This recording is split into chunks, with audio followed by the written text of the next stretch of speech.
কাতার উপকূলে থাকা একটি তেলবাহী ট্যাঙ্কারে আঘাত এনেছে ইরানের ছোড়া ক্ষেপণাস্ত্র।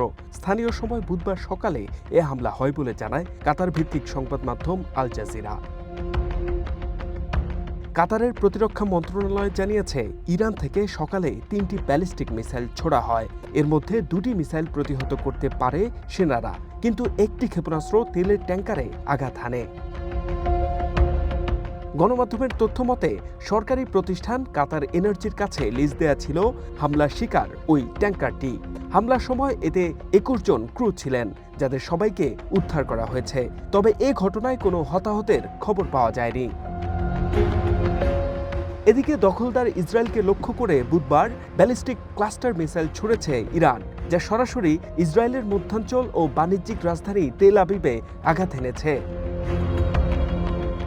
প্রাথমিক প্রতিবেদনে জানা গেছে, মিসাইলটির বোমা বেনি ব্রাকের একটি আবাসিক বাড়িতে আছড়ে পড়ে। এতে অন্তত 3 জন সাধারণ মানুষ আহত হন।